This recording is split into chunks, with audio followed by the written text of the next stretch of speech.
Good evening, everyone. Welcome to another Chazak event. And the topic we chose tonight is, it's called Shmirat Ha-Brit, which means the obligation of the Jewish man and woman, of course, to live in modest standards.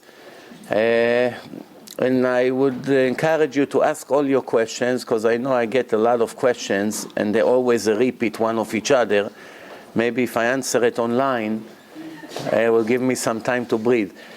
Every Monday, like tomorrow, I'm speaking right here, a few blocks away from here, routine.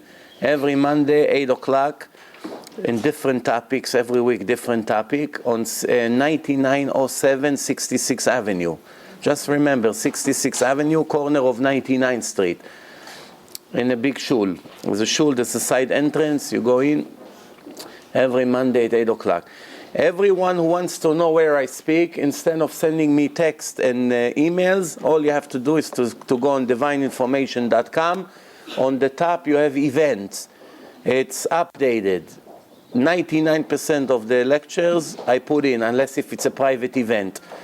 But all the public lectures are there. You don't need to call. You just go in, you check, it shows you the date, the address, the topic, everything you need to know.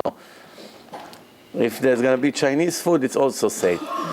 It's not going to double the amount of people who comes. This is where we live in. The food brings the people more than what the Torah does. All right. Anyway, before I start, any questions up to now? Everything is clear? What I said about the announcement? Okay, so let's move on. Starting, everything I'm going to say is based on the book of Rabbi Aaron Rata, which published a very important book when it comes to modesty. It's called Shomer Emunim. What's great about that book, that besides speaking about the high level, the high standards of modesty in the eyes of God, it's also speaking about the afterlife, heaven, hell, some of the things that happen to the wicked people. If they're brave, they can go and read this book and see where they headed, if they're not going to change. But this book is not recommended for an average learner, average beginner. It's more for people in high level of learning. They should go to this kind of books. I made once a lecture, a video, about the 7 different places in hell, 7 different places, and I never published it. It's not on the website, it's not on the internet, anywhere. The reason is, for every 10 people who would listen to it, 3 will be extremely encouraged, and 7 will be extremely discouraged. It will take them away from the love of the Torah. They will be so upset from how strict is the judgment, so it doesn't pay, because not everyone can handle the truth. Some people cannot handle the truth. You have to give them 10-20% of it, not more. You give them too much, they see how strict it is, they run away, they don't want to know. Unfortunately, people live in a fake generation. Everything around us is fake. Society is very, very rotten.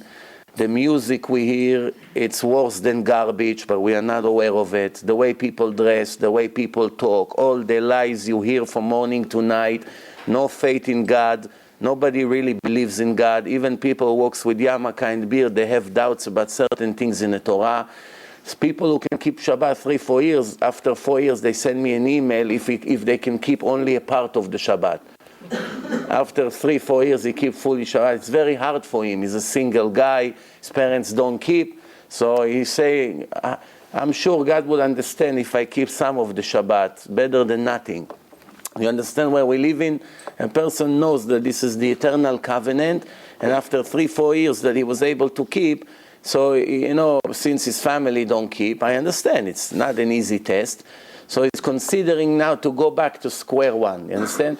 So this is where we live in. But since this is where we are, it makes the situation much, much harder. That's why not everyone is capable of hearing it. Someone who is connected to Torah, he has a rabbi, he's close to his rabbi gives him the right information that he needs to know, and he's a requester of the truth, because it's also natural. Some people born like that. I look at my own children, I see there's different souls. One all day speaks to me about the parsha. All day, 5 years old. Every 5 seconds. Haba, who is the father of this? Who is the father of that? Who was born first? Which parsha is first? What parsha come after this? 500 questions per day, if I'm in home. And the other one, even if you talk to him about it, is already counting the second when it's going to be over. So you see, from young age, it's depends what soul came from previous life. If it's a filthy soul, or if it's a pure soul. Some souls have small corrections to make. Some souls have a lot to correct. The harder the job is, that means this is your particular mission in life. Particular mission. If it's hard for you Shabbat, that's your main test. If modesty is hard for you, that's your main test. If kosher food is hard for you, that's your main test. Believe it or not, some people, everything can be easy for them. Tefillin, it's hard for them. 2 minutes a day to put tefillin, say Shema, it's perhaps the easiest mitzvah, it's hard for them. Some people to pray, just to stand 10 minutes in front of Hashem and pray, it's very hard for them. They can never focus, they're always thinking what's outside, what's going to be in a business, this. So everyone has his main test in life. I want to start this lecture with the words of the Rambam. The Rambam, in chapter 21, in the laws of Isurei Biyah, forbidden relationships, forbidden relations. The Rambam says like this. Of course, whatever the Rambam say, not one word comes from his own opinion. Judaism, it's not express your emotions and your opinions. It's like you go to college, when you have a novel, somebody wrote, I don't know, Shakespeare, whatever. He wrote a novel, and now they teach you in college, or in school, or in high school, and you learn the story of whatever it is. Okay, so now, nobody really cares if you go deeply into the mind of the author and know what he meant while he was writing it. Doesn't matter. As long as it brings the greatness out of you, and you are impressed, and you express it in your own ways and your own words, and everybody says his own story, what the author meant, it's fine. But you cannot learn the Tanakh like this. The Tanakh, it's not Macbeth or anything else of Shakespeare or all the other things. No.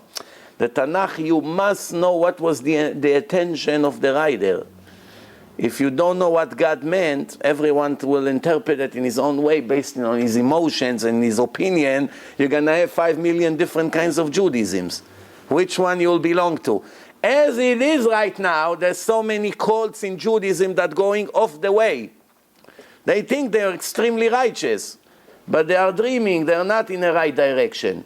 They think we are extra, we are the commander of Judaism. We are like this, we are like that, we fight on the street, we throw stones, we burn places. They think this is the way of the Torah. Nobody is going to mess with us. If they're not going to accept it with a nice way, we will force them to do. That's not the way of the Torah. That's not what God is interested in. But anyway, so the Rambam, this is what he writes. He writes, כל הבעל הערווה מן האריות, every person who had a forbidden relation, or even hugged, or kissed with desire, or body to body, any one of the forbidden, not talking about his own wife is a mitzvah, it's no problem. It's talking everything that is forbidden on a person in the time of the act. He's violating many, many sins from the Torah, not one or two, many different sins. One sin is, lo tikrevu legalot erva. Don't come near that you have a forbidden relationship. Then it's destroying the holiness of the person. Then is, lo taturu achre levavchem v'achre enechem asher atem zonim acharehem. Don't follow your eyes and your heart that makes you make sins of prostitutions. Zonim comes from the word zona. Zona, it's a prostitute in Hebrew. So the Torah used an exact word. Asher atem zonim acharehem. Now, it didn't say that you are violating. No, it said that this is prostitutions. This is what it is. The Torah is very precise. A person is not allowed to wink to a woman, to talk to her on the street, to give her compliments on the street, to give any hint, to tell her jokes, to be friends with her, to be her psychologist. You can open your heart to me. I'm a good friend. We went together to school 10 years. Rabbi, no, she's only my friend. What's the problem? She is in a crisis. She left her boyfriend, Vinny. She's very depressed. I'm afraid she's going to do something to herself. So all of a sudden, Baruch Hashem, he became the psychologist. Tell me, open your heart. You can count on me. I'm very confidential. The next thing she see, everything is on the internet. Trusting this kind of people. Or blackmail begin. Oh, I know all your secrets. If you're not going to do this and this and that. People are very naive today. You got to be very, very careful, because you have to understand, even if a person is really a good friend of yours, male or female, and really at this given moment you can trust him 100%, always have to remember that in 1 year from now things can be the opposite. Yeah? This person that is your best friend can become your biggest enemy in a year. Why to give him material that can be used against you? A clever person never tell anyone his private secrets. Never. Even sometimes to your own wife or to your own husband. Not everything you can count on them to accept. Certain things they pretend they understand you. They pretend that they no problem, they can live with that, and 2 years later it breaks the marriage. Why? Because it constantly kills them from inside, and then somebody else talks about it, and somebody else, and then they watch something, and they put everything together, and they say, that's it. I can't go on like this. You got to be very careful by telling your secrets to whom. Sometimes even people come to their own rabbi and open their heart to them, and rabbis are human beings. Yeah, they're in a higher level than the average people, it's true. But certain things that you may tell your rabbi would make your rabbi lose your value in his eyes. Why? Because it would be very hard for him to teach you or to be close to you knowing you're doing certain things. You got to be careful. So whenever you have to ask a private question, never admit it's you. Never. Don't tell him, I'm talking about me, I cheated on my husband 2 years ago. Don't ever do that. You tell him, I have a friend, and yes, that's the right way to talk. I have a friend that she did this and this and that, now she's driving me crazy, she wants to know what to do, she can stay with her husband, she has to get divorced, she has to tell her husband, there's a lot of questions in life. Don't ever confess that it's you. We are not Christianity. You put $50 in a box, and the father stand in the other side and pretend he doesn't know you. You understand? That's not what it is. Also, men, you got to be careful what you say. If confession was a public thing, it wouldn't be whispering. It would scream, everyone together, like we do. Hashem, Hashem, El, Rachum, Vechanun. Everyone scream. Right before that, it's whispering. Then sitting down, what you need to scream, you scream. What you need to whisper. I gave a lecture about davening. And I say, what's the most important part of the davening? Everyone screams something, and in the end, the conclusion is that Tfilat Shmona Esrei, whispering. When we stand in front of Hashem, whispering. So I say, why it's so important? The most important tefillah is whispering. Nobody hears you. Why? Imagine a person now in Shomei Tefillah, right? He's going like this. He begins to scream, Hashem, I'm tired. I'm tired of my parnasah. My wife doesn't help me. Nobody understands. Everyone in a shul. This guy scream, Hashem, I'm broke. Send me money. This guy says, Sarah doesn't want to marry me. How many years I'm going to wait? The whole shul, everyone scream like this. Anyone can focus on his prayer. It has to be private. And it has to remain private.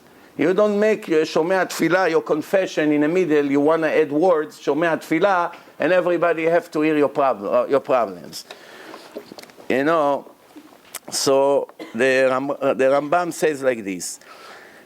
Any kind of friendship, even if you really, this girl is not your style, she's not, you don't think there's a chance you ever be attracted to her to make a scene with her. Completely, she's not your style. You say, the chance that I ever like this girl is 0. Or she thinks the same way. Or there's a big difference in the age. She can be your daughter or anything like this. People think, she's 10 years older than me. She's 20 years older than me. Well, I don't have desire. She can be my mother, this one. Believe me, the world is full of forbidden relationships that you never ever believe it's possible. Never believe it's possible. Things that the Torah warns about, thank you. Things that the Torah warned about, when you read it first time, you say, well, why the Torah had to waste so many warnings?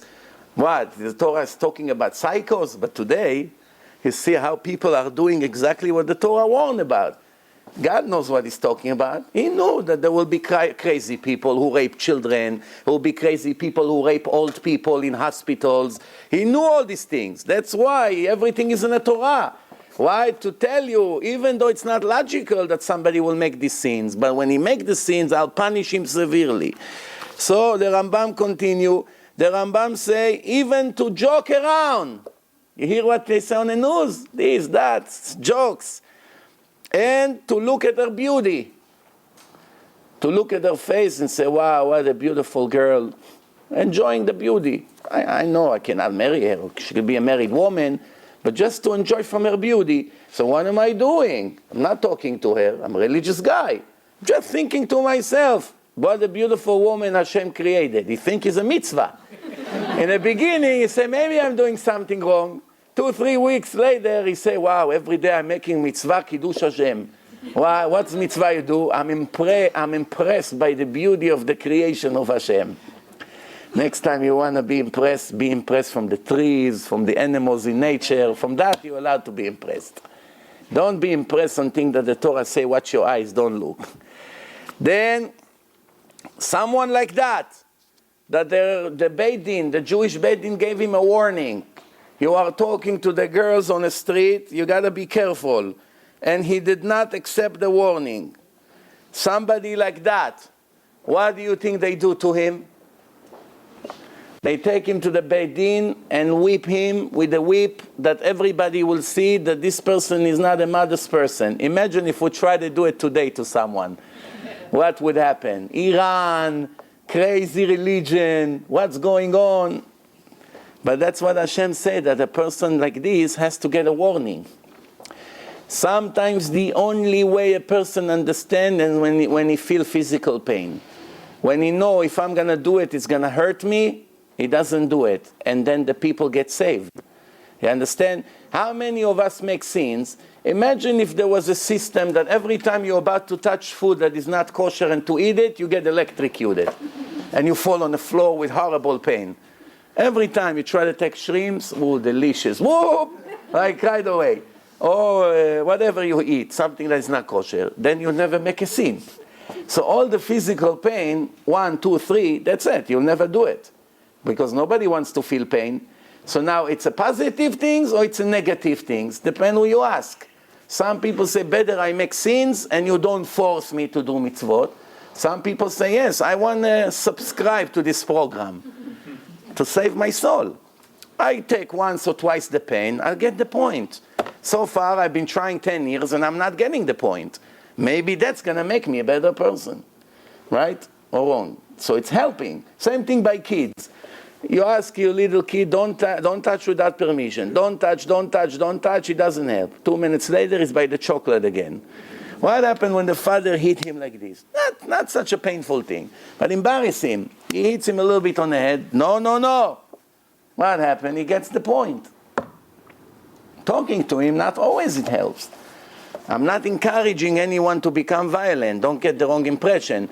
But I'm just saying that in certain places the Torah says that a person has to get a warning.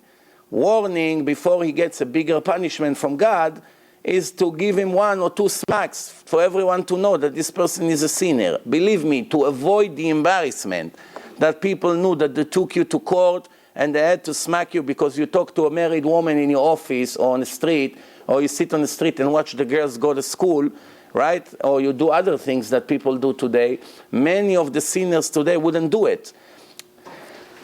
You have to know one thing. There is a very simple rule in every society and every courtroom that we go. What is it?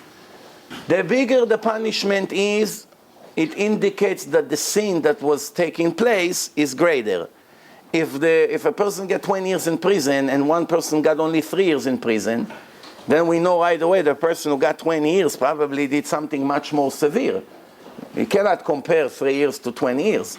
If a person got 1 smack in court or 50 smack, there's a big difference. Probably this one did something much greater. Same thing over here. From all the sins of the Torah, 613 commandments, 365 restrictions. Which restrictions are subjects to the biggest punishments of the Torah? Forbidden relation, all kinds of prostitution, all kinds of not modest acts. They are in the highest category of sins. Bigger than eating not kosher, sometimes bigger than murder. Even the punishment of the murderer not always reach sex crimes. So what do you see from here? That in the eyes of the creator of the world, lack of modesty, it's not a joke like some people think. It's a very, very serious point that brings many tragedies to each one of us personally and to all of us as a nation. I make sins, he suffer. He makes sins, she's suffering. She makes sins, I suffer. That's how it goes. We all one unit. In the army, you have 50 soldiers. 1 or 2 are high on coke now. They cannot fight. We're all going to die. What are you going to say? Leave me alone. It's my own life. No, you fool. You messed up in your responsibility in life. All of us go down with you. That's why there's an obligation in the Torah that every Jew is a guarantor for the other. Everyone has to do whatever they can to help the others to come up. Somebody called me yesterday. He says, I want to clarify with you if I did a good thing or a bad thing. What is it? I saw a religious guy, a quarter yarmulke, he saw a religious guy walking with a girl on the street. The girl dressed worse than a prostitute. He just couldn't see it. He said, should I say to the guy something? Should I not say? Should I say? So he called him on the side. He was afraid to tell him clearly what the problem is, so he hinted to him. He said to him, maybe you should think because you are going in the wrong direction. The guy said, what are you talking about? I'm going in the right direction. What am I doing wrong? So he's calling me, maybe he went too far. So I told him, not only you didn't go too far, you didn't go far enough.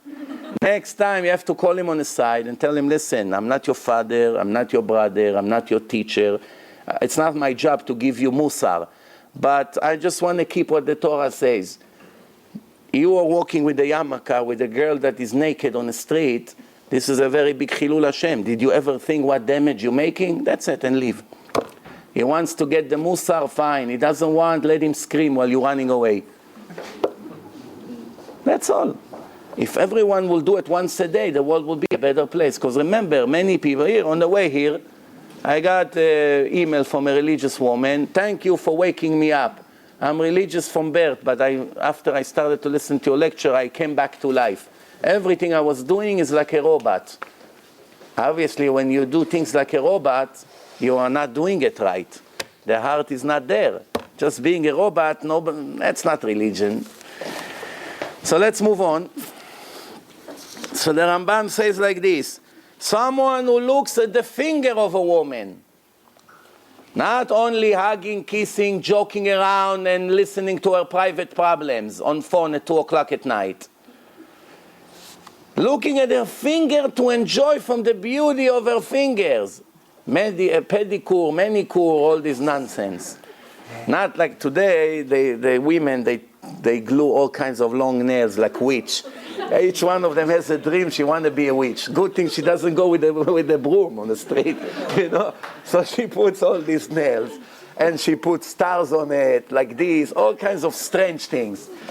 But what can I do that this is the fashion of the goyim, not of God? According to God, you are ugly by putting these nails. Where does it say it in the Torah? Who knows? Where does it say in the Torah if you have long nail, it's ugly? The Torah say if a Jew went to the war, a religious Jew went to a war, and he saw Christine over there. somewhere in Europe, there's a war, and he saw Christine over there. And he fell in love with her. They cannot think now about the war. Wow, what a beautiful Christine is thinking. So the Torah say, oh, you want to take her back? You want to make a sin with her? I know, Hashem say, I know you're not going to listen to me now. You're far away from town. You're somewhere in a non-Jewish country. You're going to make the sin with her. So since you're going to make the sin with her, let me help you.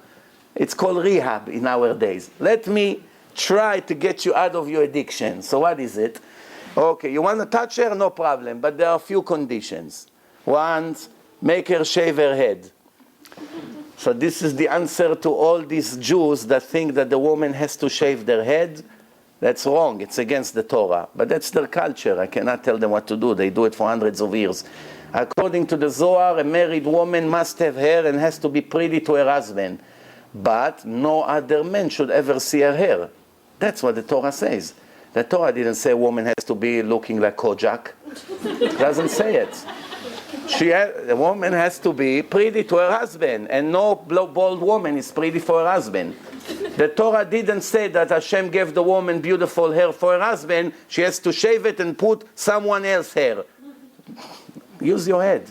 And where is the proof in the Torah that a woman not allowed to be bald? Proof in the Torah. Where is it? That if a husband suspects that his wife cheated on him, he has to take her to the Kohen in the time of Bet HaMikdash, 2,000 years ago, and he takes her to the Kohen, and the Kohen take the cover of her hair, and they open up the hair. The Torah says, "Upara se'ar rosha."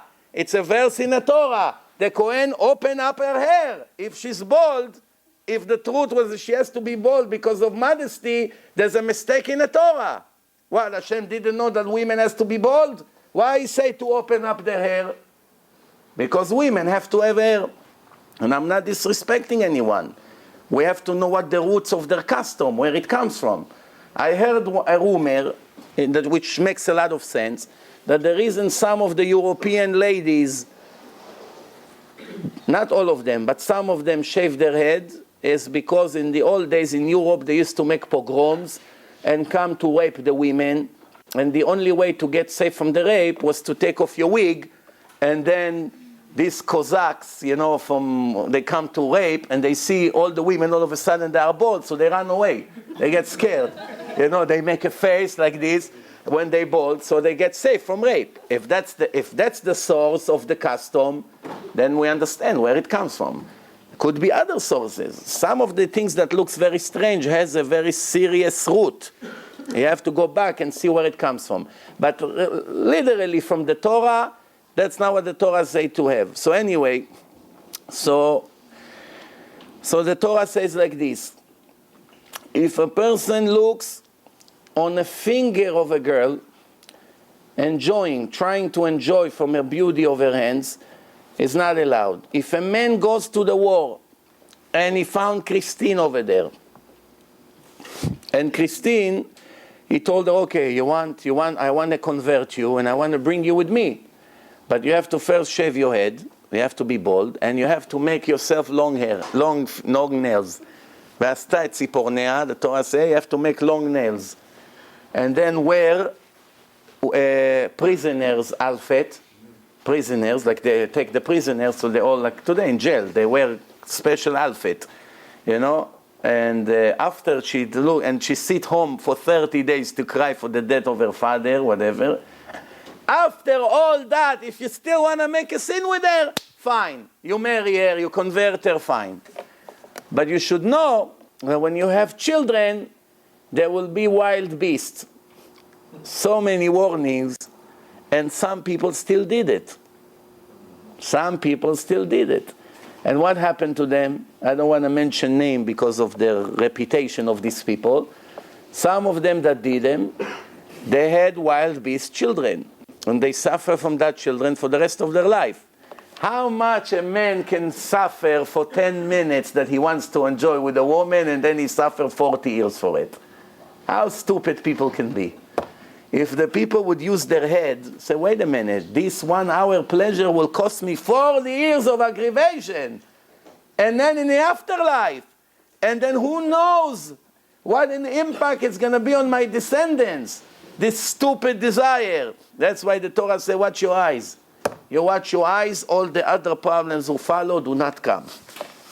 So, if he looks, even he goes in the office and the receptionist works on her computer and he looks at her hands, assuming she's a very modest woman. So there's nothing else to look, only to look at her hands. Even that is a very big sin. And people think, come on, you're crazy. Looking at the woman's fingers is a sin? Yes, it is. If you look to enjoy from her beauty, whatever it is. And the Torah say, the Rambam say that according to the Torah, it doesn't matter where you look in a woman's body. Any parts of her body that you look to enjoy from, even in ankles, even the toes, whatever, she walk barefoot, and you look at that, it's like looking in the worst place in her body. There's no difference. Why? It's no modesty, that's it. You cross that red line, you cross the red line. Then the Torah says, not only you're not allowed to look at the actual woman, you're not allowed to look at her pictures. Today sometimes I go to people's houses to give lecture. It's very common around here. You come in, 15 pictures, all big. The Khatan and the Kala in their wedding. The wife is half naked with her wedding gown. And every man, every crazy person has to come to the house, has to see his wife before she was religious on the wall. You became religious, remove the pictures. You're not embarrassed that people come and see how your wife dressed in the time of the wedding, Hashem Yerachem? And not, if not your wife, some uncle or your aunt that they're half naked on a wall. Or in a family album. Why people has to come and see your aunt and your who knows what, your sister, whatever, when they forgot to dress?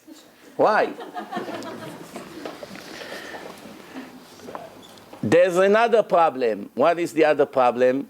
Sometimes, today it's not, in America it's not common, but in Israel and some other primitive countries it's still an issue.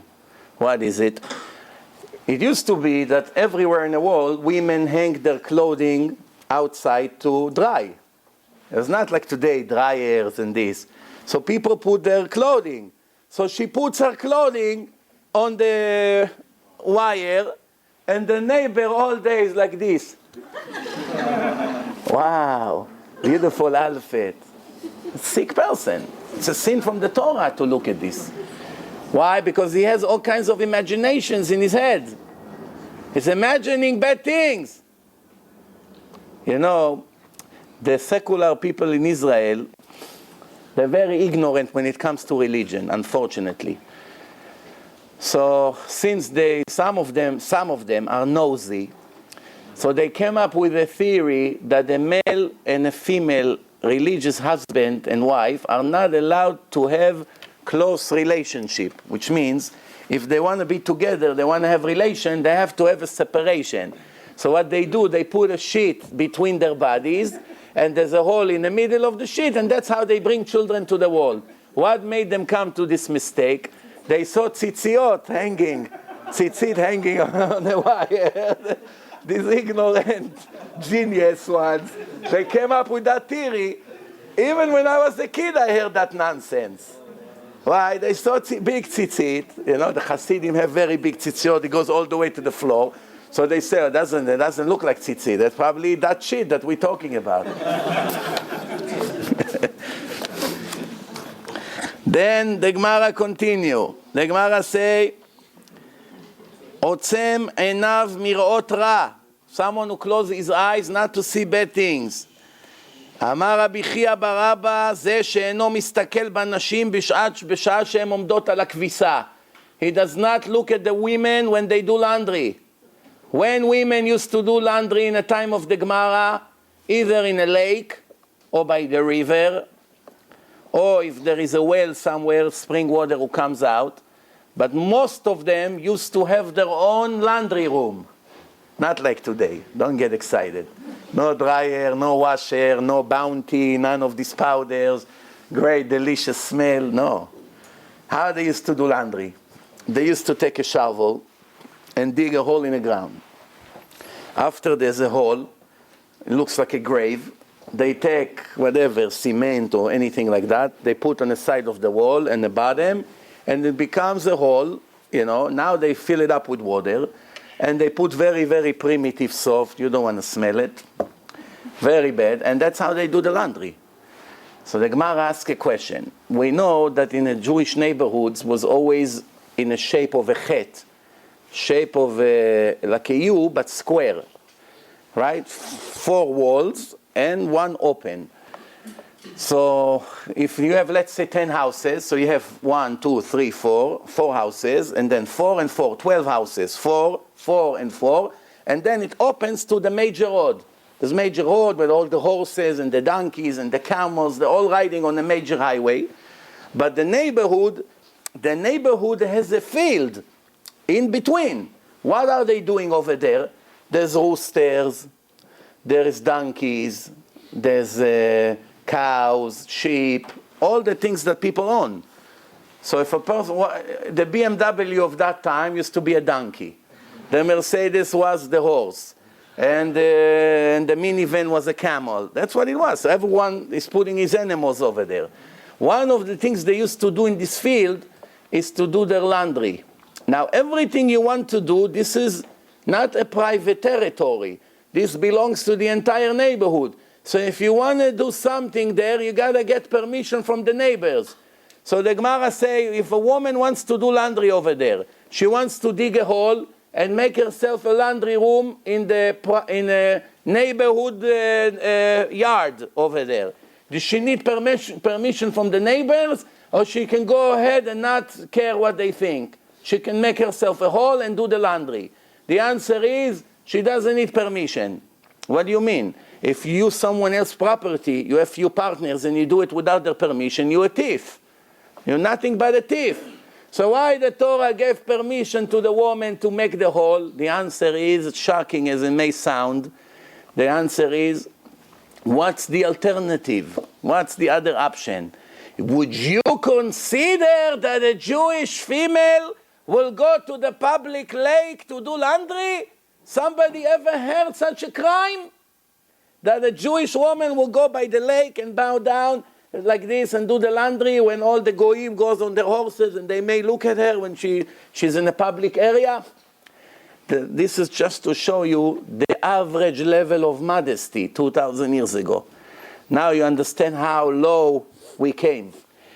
A complete cover, not like today, covered completely. She's covered like, 100%. When she bent down, you don't see anything. You don't see body, you don't see anything. You just see like someone is covered with a blanket. But she's doing the laundry. And she bent down, and somebody may come from the side, from behind, all kinds of things, and may look at her. For 1 second, that's already no modesty for the daughters of God, for the holy nation. Would you consider that she's going to go to the lake? Everybody understands that no women will go to the lake to do it. That's why the women don't have to have permission. Everybody must agree, otherwise nobody will do laundry. This is to show you who our mothers are. Now you understand why there's so much problems today? So the Gemara say, one man fell in love with his neighbor. Both of them are single. She has a neighbor in the street, she walks in the street. He comes to his doctor and say, I want to get married to this girl, but she doesn't want me. Now I tell you, doctor, if she doesn't take me to be her husband, I kill myself. I die. I'm already cannot functioning. I cannot focus on my life. That's it. I'm sick already. Chole ahava. That's what I am. The doctor said, wow, it's pikuach nefesh. Really life risk. Let me speak to the rabbis to see what the law says in case like this. I come to the rabbi and say, Rabbi, Moshe fell in love with Miriam. What can we do about it? She doesn't want him. Maybe you can talk to her. Maybe he will go with her one time. They make whatever they have to do, and that's it. Just to save his life. She's going to do a very big mitzvah. She saved the life of a person, no? The doctor is thinking now. The Torah says pikuach nefesh, no? Life risk. Life risk doche Shabbat. Maybe it's also prevent this. The rabbi say, Yamut velo tiba'el lo. Let him die, and she won't agree to do anything with him. What's the question? Next day, the doctor was being creative. So he comes to the rabbi and says, okay, Rabbi, not full sin. How about if she walks in front of him? She walks like this. How are you, Moshe? He looks at her for 2 minutes, and that's it. No, it will relax him. She smiled a little bit. We're not talking, she walks with a bathing suit. She's 100% modest. Women were modest. What's the question? The rabbi say, let him die, and she won't walk in front of him. Fully modest. Why? What's on his mind? He looks at her beautiful gown. No, his mind is somewhere else. She should not allow to walk near him. So the doctor was trying to be more creative. He said, okay, Rabbi, let them talk on the phone. 2,000 years ago. Now you're thinking, what phones? What, they had phones 2,000 years ago? The answer is, according to Tehillim, Tehillim said that there was phones. Where does it say in Tehillim that there are telephones? Who knows in Tehillim? Tziltzalei Shama, that's good. I have something better. It says, בכל הארץ יצא קוום ובקצה תבל מיליהם. All over the world the line spreads, and in the other side of the world you hear their voice. This is a prophecy about telephone. כל הארץ יצא קוום ובקצה תבל, the other side of the world, מיליהם. There's line all the way from one side of the world to the other, and you hear the voice of a person on the other side of the world. That's what he says. Today we have it. So anyway, how are they going to talk on the phone, Moshe and Miriam, in the time of the Gemara? The answer is, the doctor said to the rabbi, he will stand on one side of the wall, and she will stand on the other side of the wall. No physical contact, no eye vision. This is how it's going to be. How are you today, Moshe?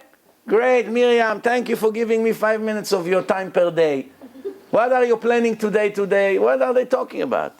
The beautiful weather. It was great on Shabbat. I don't feel good today. I'm going to my doctor. Nonsense. Just to relax his mentally, to take the pressure from his head. To give him a little attention, the poor guy. So maybe now the rabbi will agree. The rabbi answer halacha, the law. Let him die, and she won't talk to him on the phone. Definitely not on a Facebook. With pictures. Send me some pictures. This is my sister's wedding. My cousin Abigail came from Israel with her friends. Look. Maybe one of them is good for you for shidduch.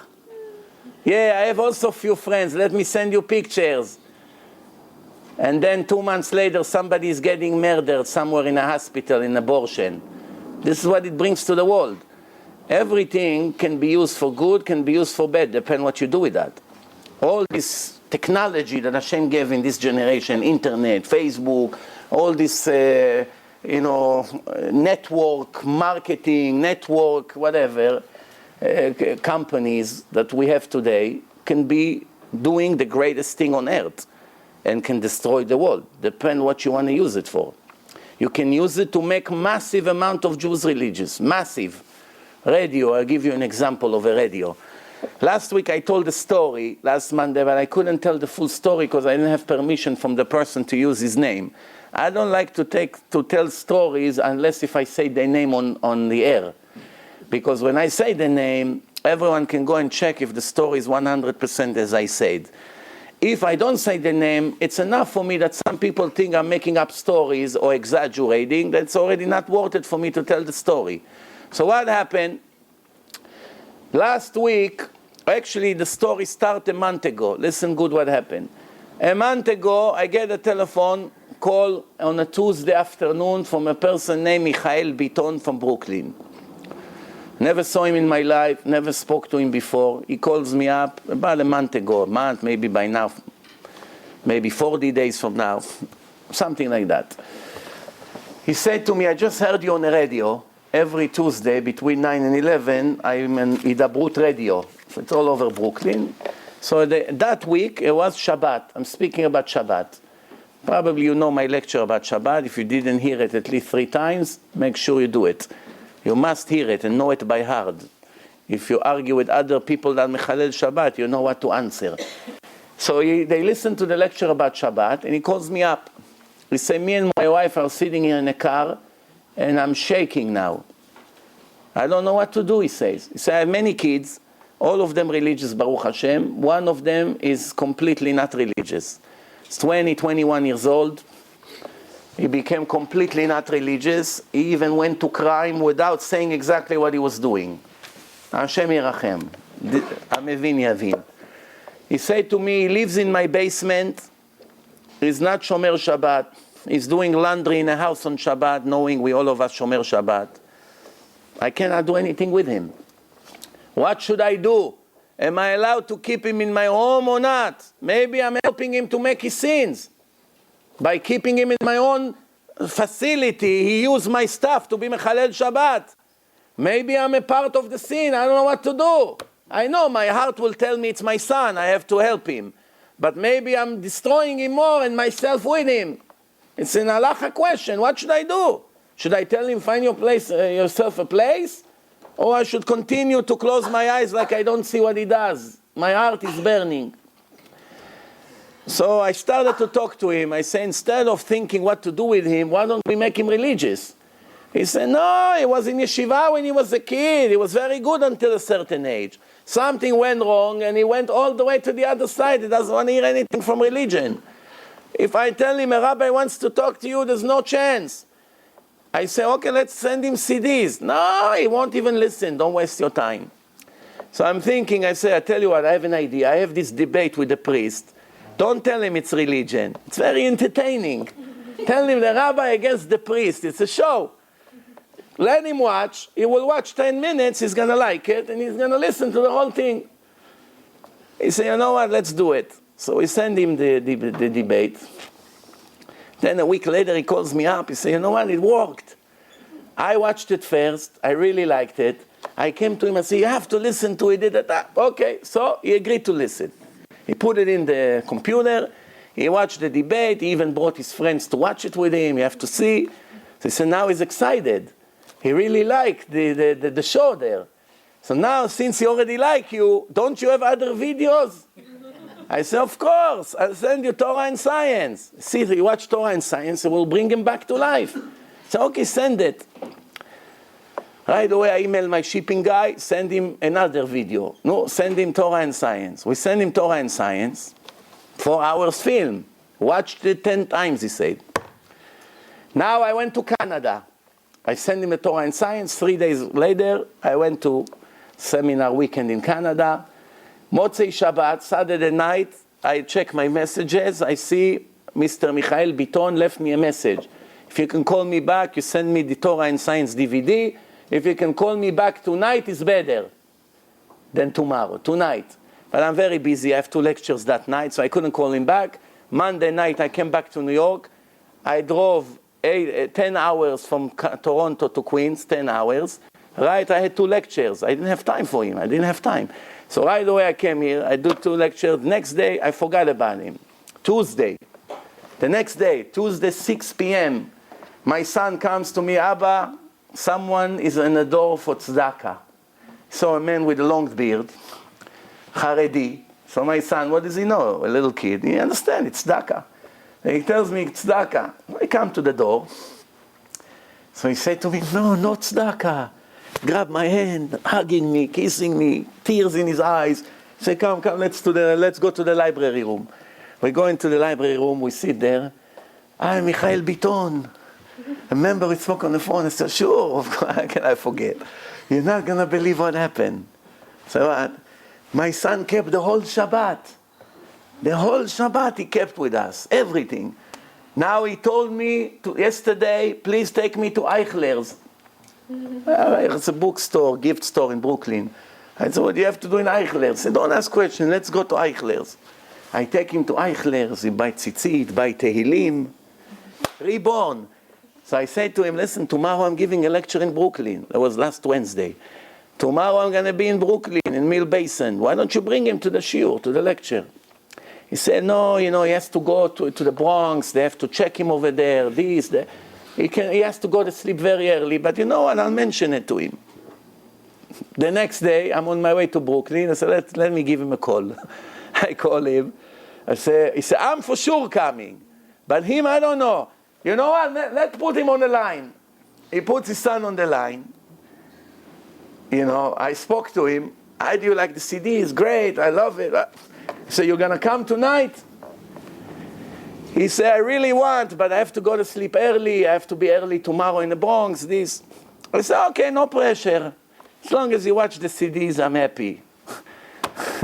In the meantime, we sent him a bunch of all the MP3, all the CDs. He's equipped already. So I said, no, as long as he said, no problem. 2 hours later, he showed up. The first, him, his younger son, and him sitting first one in the lecture. I arrived, they're there, see a nice, handsome kid, 21 years old, already look like a tzaddik. Who would believe a week ago this one who was where he was? So he come to me after the lecture, he say, I'm very inspired. What do you think I should do now every day to keep it going? Tell me what to do. I say, only learn 2 hours Torah a day, that's it. Everything else will follow. You learn Torah, it will build up your holiness.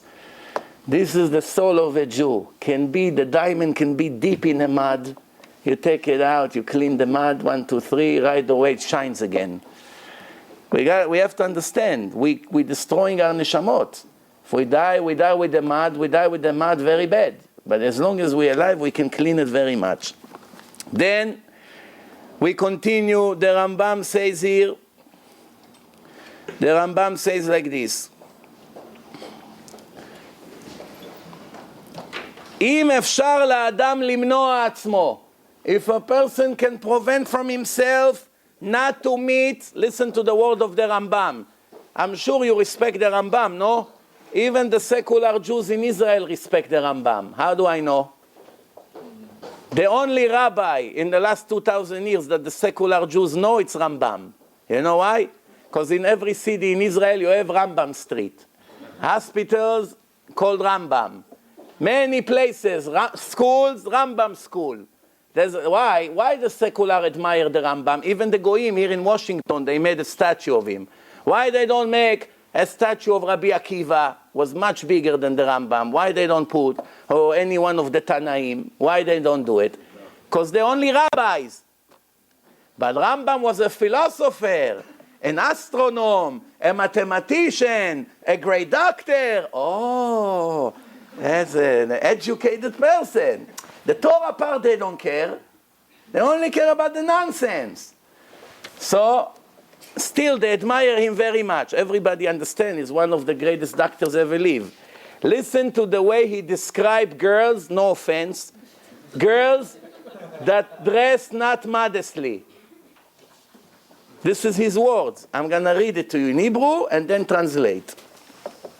אם אפשר לאדם למנוע עצמו, if a person can prevent himself, שלא לפגוע עם הרשעיות והחצופות, not to meet with the wicked and the girls with the chutzpah, arrogant, ההולכות בגילוי בשר, that walks in the street, that some of their skin is open, not covered. מחויב ללך בדרך אחר, he must change his way. Rabbi, that's my only way, from my house to the bus. What do you want me now, to go through the field? It's 10 times more to walk. I have to walk, it's a shortcut. But there are women are not modest. מחויב ללכת בדרך אחר, he must go from a different way. או למינס נפשה להסתכל לצד אחר, or to close his eyes and to turn to the side when he walks. שלא יהיה נקרא רשע לפני המקום. Why? How does the Rambam knows it? The Gemara says like this. If a person has 2 ways to his destination, one short with women there, and one long without any women, which way he has to go through? For the long way. If a person took the shortcut and closed his eyes and did not look at the girls that are not modest, somebody like this is wicked or righteous? Huh? Wicked. Someone like this, he went 10 minutes on a street full of ladies and closed his eyes or looked at the floor, he did not see one of them. If we had a candy camera follow him, let's say we had a video guy and he doesn't know he's been followed. He walks in the street and everybody sees like Yosef HaTzadik in Egypt. He walks like this. And they feel him. and the girl's calling him on the street something, he doesn't pick up his head. And they show it on television. It's Chilul Hashem or Kiddush Hashem? Kiddush Hashem, no? The Gemara say Rasha, wicked. Why? Tell you why. If you already take the risk that you enter this minefield, yeah, this time you had no casualty, you went through. But the fact that you enter that place when the girls are there, and you know en apotropos la'arayot, there's no guarantee when it comes to forbidden relationships. There's no guarantee. You cannot rely on yourself a minute before you die. 8 years you lived, you're a holy man. All you saw is books and Torah. The last day of your life, don't be sure about yourself. If a woman come and seduce you, the next thing you can make a sin and lose everything. No guarantee when it comes to this. No guarantee. So the Gemara say, Rasha, if he went in a shortcut. Why? Maybe something could have happened, you're not worried. By us, it looks very strange. We say, what's going on here? Well, I cannot leave the house now, based on what's happening in the street. It's true. They're speaking about generation that women didn't dress like today. How many women 2,000 years ago dressed like the women today? Not even one in the whole world. If you don't believe me, go to the library, ask them to show you books with pictures from 100 years ago. 103 generations. Your grandmother's mother. And back in time. If you're able to show me one black and white picture of a not modest woman, I'll give you a prize. Any book, Jews, non-Jews, doesn't matter. Or from the 1900 back on time. One lady in any picture that was not modest like the ladies today, you know what, I'll go even further. Even the religious girls today don't dress modestly like these secular women or the goyim of 100 years ago. The secular Jews in Hungary, 1933, one time if I have patience, I'll connect my laptop and show you a 5-minute film. The women of the Shomer HaTzahir in Hungary, dancing with the guys, hora, one guy, one girl, one guy, one girl in circles, they go in circles, and you should see how they dress. Dresses like this wide, like this, cover up to here, everything up to here, 100%, not 1 inch of her body you can see. There was no designer before. Think about it. Huh? Wicked women, dance together with the men, not Shomer Shabbos, nothing whatsoever, but modesty is modesty. It's the dignity of the woman. Who knows what's the reason women has to be dressed all the time, modestly? Everybody say, not to make the men make sins. What happened if she landed on an island and there's no men over there? Only monkeys and baboons. One girl once told me, why you say that I should not be too pretty when I leave the house? I do it to feel great with myself. You know, I do my hair, I put makeup, I dress, I look at myself in the mirror, it makes me feel good. I say to her, yeah, because you do it for the men to look at you on the street. She said, no, not necessarily. I want to feel good with myself. So I told her, let me tell you, if you're going to be landing in an island and there's no man over there, only baboons and elephants and some giraffes. And now you have your press with all your makeup stuff and your hair blower, everything you have with you. You come out in the island, you look around, one zebra, crocodile, 5 baboons on the trees, no people, nothing, no man, no female, nothing. How many minutes every day you sit by your mirror and fix your place, the way you look? Not even 1 minute. Why?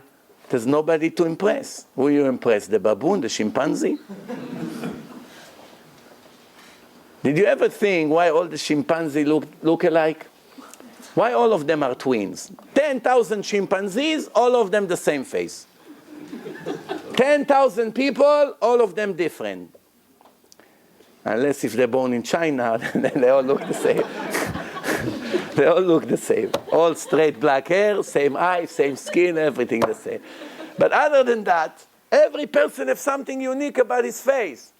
The answer is, the Gemara answer, כשם שפרצופיהם אינם שווים, and דעותיהם אינם שווים, The same way the images of the people are different, their opinions is different, their voice is different. Why? Because every person is a unique soul. It's a soul. He has a test in life. And his image is depend on his correction. Which means when you're born, when you're created as a baby, God already decided for you in the first 40 days of the pregnancy if you be handsome or not, if you be pretty or not, if you be very tall or very short or average. It's all decided. How it's decided? They have dice over there in Shamayim, and Hashem say, let's throw, shesh besh. Very good. This guy will be very nice looking. Oh, 2-1. Okay, ugly. 2-1. What's going on? It's not working like this. How does it work? Tell you how it works. It works on how you died. You died modest, you don't need to be pretty anymore. Why? Your test is over. You're already modest. You're now pretty, you died. Very pretty in your life. Men gave you lots of compliments, attention, you were a devoted wife, modest, faithful to your husband. You did everything according to the Torah, like Sarah Imenu. But you need to correct other things. You have to be reincarnated. Why are you going to need to be pretty again? It's only going to bring you problems. More attraction, more desires, more tests, more problems. You don't need it. I want to help you out, so I make you below average. Doesn't attract so much attention. All the pretty girls, what's happened to them? All of them have modesty problem. Almost all of them. So the beauty, it's cancer. Spiritual cancer in their life. They think, wow, I'm so lucky. Hashem, you made me so pretty. You're full. It's destroying your eternity, this beauty. Why are you so happy from it? It would be better off you don't attract attention. If you're very pretty, okay, be like your grandmother, Sarah. She was much prettier than you. You look like a monkey compared to her. How do I know? The Torah say, everyone compared to Sarah, it looks like a monkey. Why? Their beauty was breathtaking. 4 beautiful women ever lived. Sarah is one of them. Compare the women today to her, it's a joke. But Sarah was 100% modest. Nobody knew her beauty. Even her own husband didn't know what kind of treasure he has in his hand. Why? Modesty was a very important thing. You never found any compliment to a woman in the Torah besides modesty. Isn't it strange? Did you ever hear God compliment a woman for keeping Shabbos? I never saw anything like that. For being Ba'alat Chesed, a little bit here and there. For being kind and helping. But most of the time, always, modesty. Tznuah, Ba'ohel, this, modest, the Gemara, full of modesty compliments. Or complaints. But it's all around modesty. Let me read to you some of the things that Rabbi Aaron Rata say about the horrible sin of a man that makes this sin. Before, let me first explain to you. When a wicked person dies, not evil, wicked. Wicked means could be a good heart, but made a lot of sins in his life. There is the sin that's called wasting seed, which means a person that wasted his seed without his wife in a kosher way. Every drop of seed is a horrible sin, even if it was not intentional. But not intentional is the 3rd section in hell. Person goes in, he cleans, his soul gets clean like a dry clean for the soul. And one day he comes out of there and go to heaven and cash on his rewards that Hashem owes him.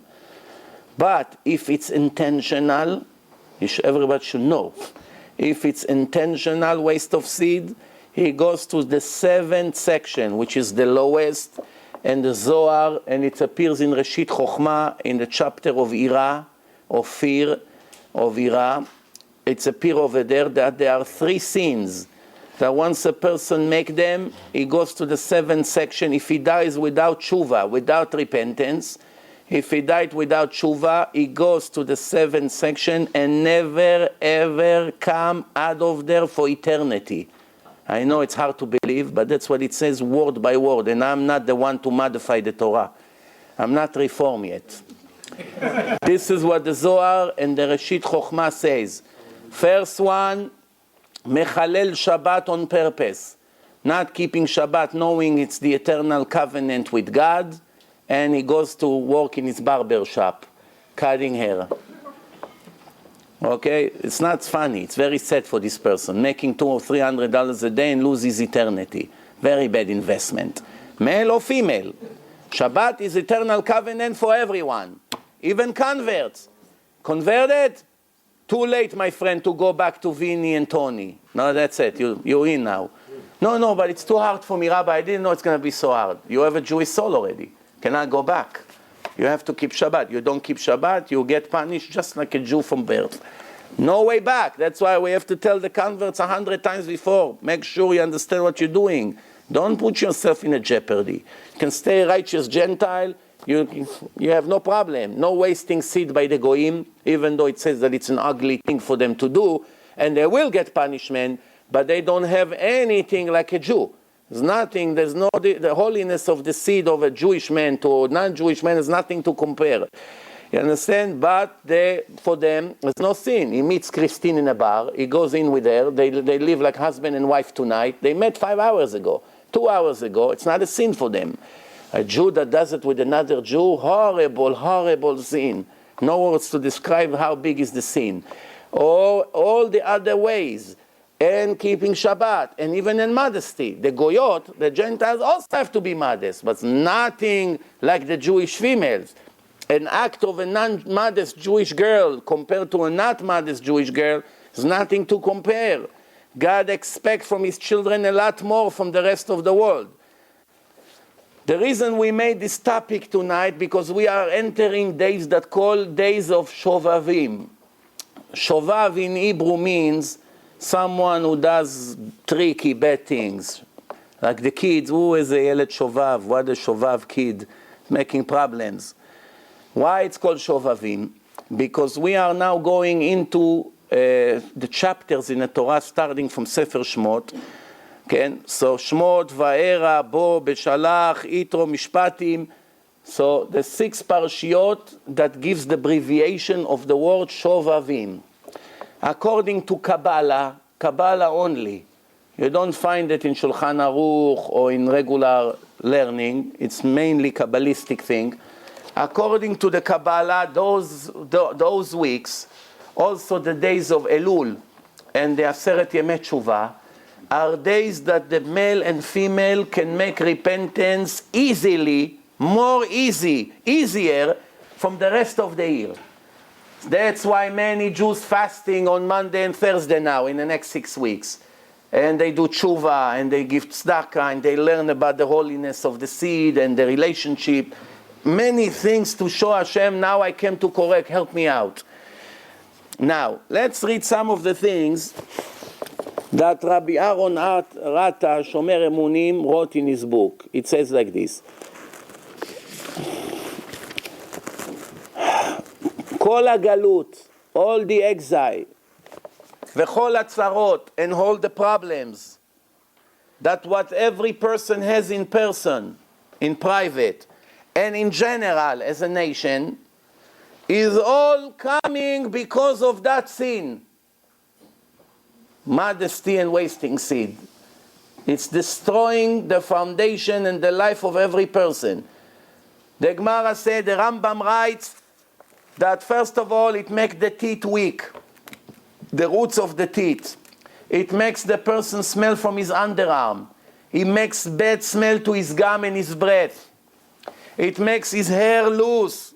He loses hair, even from his brows and from his eyelashes. That's how weak it makes the roots of the hair. It brings all kinds of sicknesses. It destroys the parnasah. The parnasah, the living. Person is looking for a job, he goes crazy months, he cannot find because of that sin. Even if he has a job, even if he makes a lot of money, he's seen no blessing in this money. There's no blessing in anything he does in his life. Why? Because of the horrible sin of Tikkun Ha-Brit. Annulling, that's the right word, annulling or annulling? Annulling the holiness of the covenant of the Brit Milah. There are 3 covenants that the Jewish nation made with God. Abbreviation Shabbat, Shin Bet Taf. Shin, Bet, Tav, Shabbat. Shin, for the word Shabbat. Ot iveniu v'nechem. Shamru bnei Israel et ha-Shabbat. What does the pasuk say? לעשות את השבת לדורותם ברית עולם ביני ובין בני ישראל. אות. Ot means a sign, an agreement. Ot I leolam. It's a sign for eternity that you are my children. That's one covenant. What's the second covenant? Brit Milah, circumcision. What's the next covenant? Tefillin. Those are the three commandments in the Torah that the word ot was used for them. Shabbat, you found the word ot. Brit Milah, vaya leot bebesar orlatchem. You find the word ot. Tefillin, vaya leot al yadecha. Three mitzvot. This is the three covenants that we made with Hashem.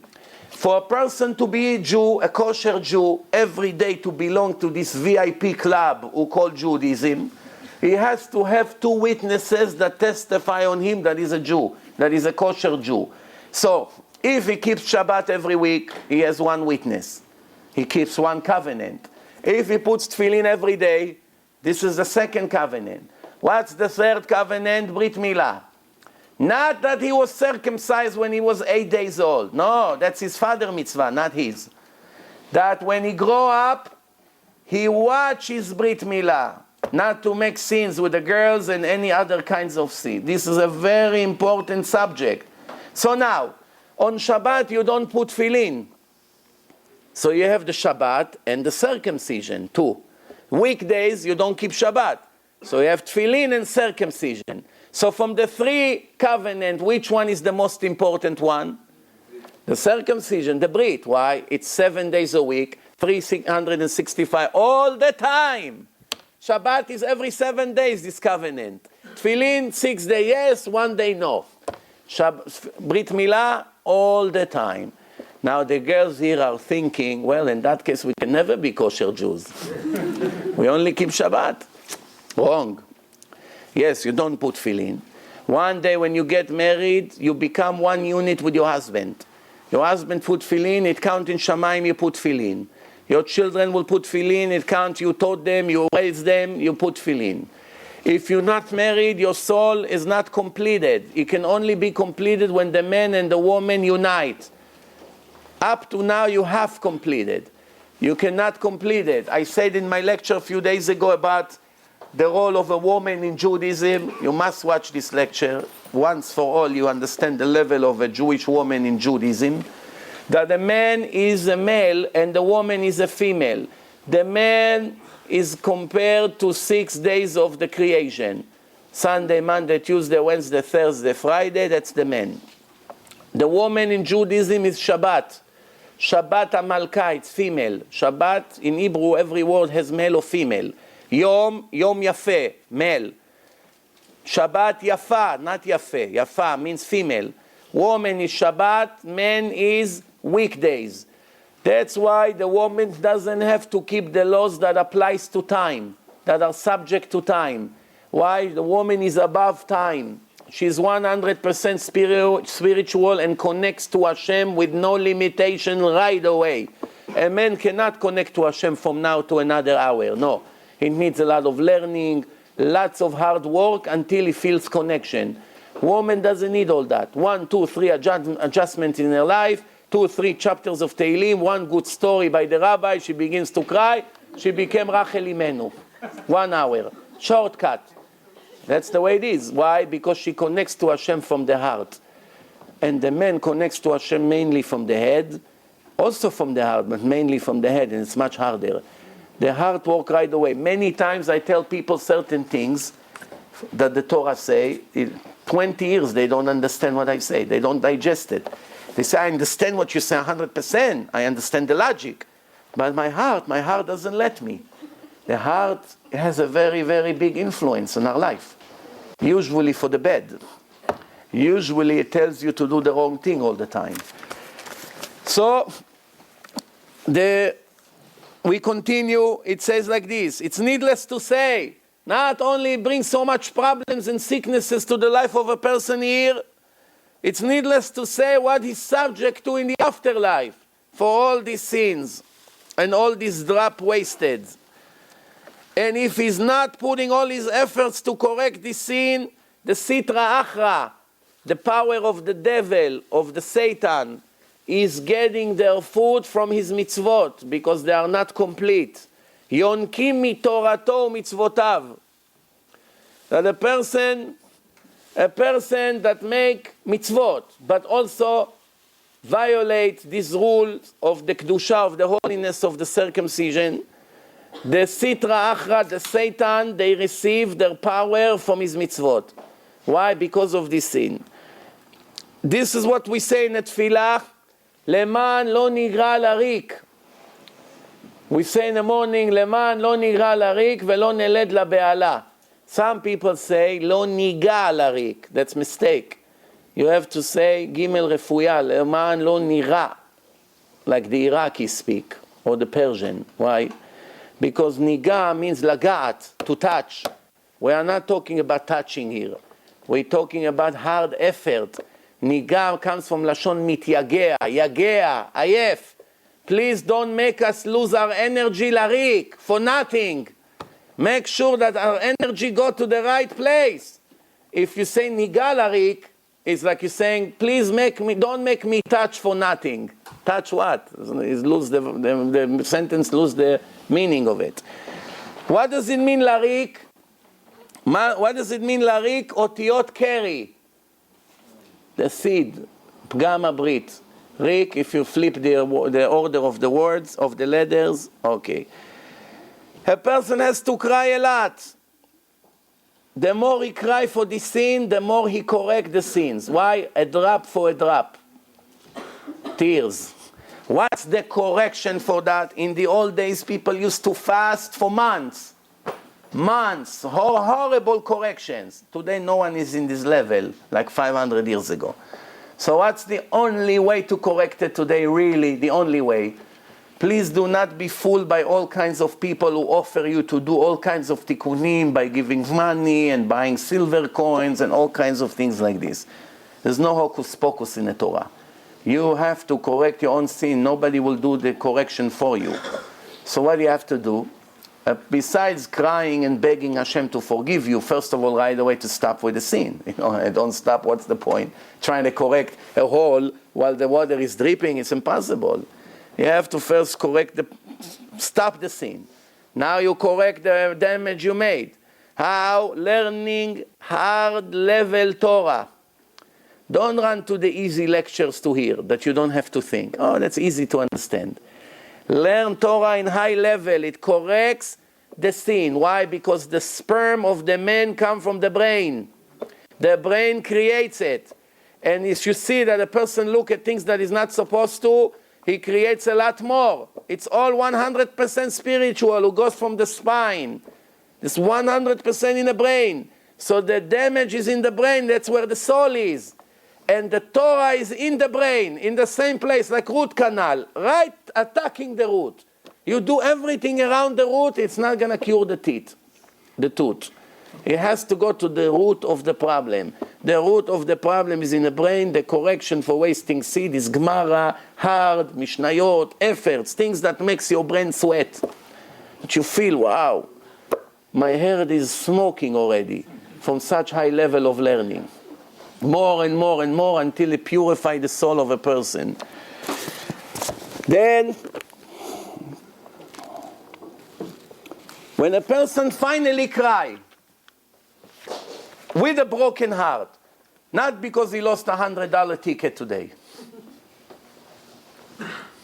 He cries because it really upsets him that he got to such a low level to make such sins. Don't ever let the evil inclination fool you right after. Because most people that finally cry about the sin, the Satan takes advantage on a situation and comes to you and say how great you are. What a tzaddik. Look, no one in the shul cry like you in the prayer. You're the biggest tzaddik here, even bigger than the rabbi. Look, the rabbi, Yom Kippur, he didn't cry one drop of tears. You cry non-stop. You're the biggest tzaddik here. Next time you tell everyone they want bracha, they have to come to you. He has all these thoughts in his mind. Not only he didn't do a mitzvah, the sin of the pride is even worse than everything. Don't let him fool you. If you finally cry with a broken heart, which means you reach a high level, Don't ever let the Satan fool you, making you think you're righteous. Don't forget who you are. You are crying for a reason. You're not crying because the Mashiach didn't come. If you cry because the Mashiach didn't come, then you're really, really big tzaddik. If you cry because you murdered, you're not a big tzaddik. If you cry because you mechalel Shabbat, you're nothing. You're not a tzaddik.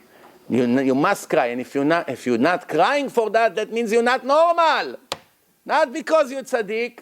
If you don't cry, something is wrong with you. A person just murdered 1,000 people by mistake by hitting the wrong number. He can go back to eat his sandwich. If he takes his sandwich and eats, that means this person is a monster. It's not normal. How can he eat when he knows he just killed 1,000 people? Person hit somebody with a car. He jumped into the road. It's his fault, but he died. Can you eat a month after? If you're a human being, no. If you're a monster, yeah. The Nazis putting babies in the oven 10 a minute, and they were eating the sandwich and hugging the dogs while they were doing it. And they never forgot to say Dankeschön. Maybe by mistake they won't be polite. Putting babies inside the gas. It didn't bother them, these monsters. You understand? Because you have to know one thing. To correct it in this life is much easier than to correct it in the afterlife. Because over here God is mixing a lot of mercy. Once the soul comes out of the body, no more mercy. Over there, there is no mercy in the court of heaven. Only in this physical world there is mercy. Over there, remember, there is no mercy. The Gemara says, Kol haomer HaKadosh Baruch Hu vatran yevatru me'av. If you dare over there to think that God will forgive your sin just because you have beautiful eyes, it will only make your situation worse. In Jerusalem and in many places in the world, the Chevrat Kadisha, that they are charged of the burials, they don't allow the men to follow the father's body into the cemetery. He only allowed to the gate of the cemetery. Then the rabbis over there say, who are the sons of this deceased man? Here, 1, 2, 3, 4, 5. All of you stay out. Don't go into the cemetery. Why? Well, he wants to stand by his father's grave and say Kaddish and cry over there. No? Or to cover the body. Why you don't let him in? Why? Because we love him. We don't want to cause him damage. That's why we don't let him in. Why? Pay attention what's happening here. Every man who wastes seeds, every seed has millions of sperms. Millions. Each one of them is a potential neshama. Each one of them is a soul. Soul X, soul Y, soul D, soul L, soul A, whatever. Every one of them is a soul that's waiting to come to this world. One of them in the end will come to the world based on God's decision, depend who the parents, depend what's the act, if it's kosher act, not kosher act, And then God decides which soul will come to this wound of this woman. Which baby, how it's going to look, how is life going to be. Everything is decided based on the moments and everything that around the scenario. So now, when a person wastes his seed, all of it goes to the garbage. It creates black demons, black neshamot, that all of them are potential souls that's supposed to come to the world, and because of his father's sin, they didn't come to the world. But they are here. They never went to the garbage like some people think. They all remains and waiting for the day of his funeral. The Zohar say as soon as they put the body inside, they come to the soul of that person, like millions of them, and grab each one of them a piece of him with no mercy. You didn't give us a chance to come to the world because of your sins. If they see his own children going next to the body inside the cemetery, which is an impure place, they can damage them as well. That's why they don't let them in. Don't go in. You came to the world. They see you, they go crazy. It's a spiritual thing. We don't understand what it is. And we will never understand. We know a little bit. That's enough. Don't need more than that. The Ramchal say, why we don't know all the secrets of God? Why? Why we know a little bit? 2% here, 5% there, 10% there. Why we don't know all the secrets that we will know when we die? When we die, we will know everything. Right now, we understand very little about things that happen to our life, why we miss the bus, we miss the plane, I miss the shidduch, I got the shidduch, my friend has kids, I don't have, all kinds of things like this. We don't understand, we never understand. So the Ramchal say every person has a test that God designed for him. If he needs, whatever he needs to know in his life, God made sure he will know. Everything he doesn't know, it's better for him not to know. It would ruin his test. It would ruin his mission in life. This is on the individual points of view. But what about the general? There are certain things in the Torah we don't understand about the creation, how exactly it was. We will never understand. There are certain things about the afterlife we don't understand. There are certain things, what happened in this before the world was created? What will happen after the earth will be destroyed? All this, the world of the souls. There are certain things that we will never understand. The Gemara in Chagigah speaks about it. Certain things don't ask, because anyway you cannot understand. Why? This is where the Ramchal say, what God wanted you to know for your test, for your own benefits, He gave you permission to reach to that knowledge. If it's above your reach, above your understanding, don't worry. It's only curiosity. Don't be curious. It's better not to know. This is what happened when King Solomon had a person in his generation that begged him to teach him the language of the animals. Told him, no, it's not good for you. You don't need to know it. If God wanted people to know the language of the animals, He will make us understand their languages.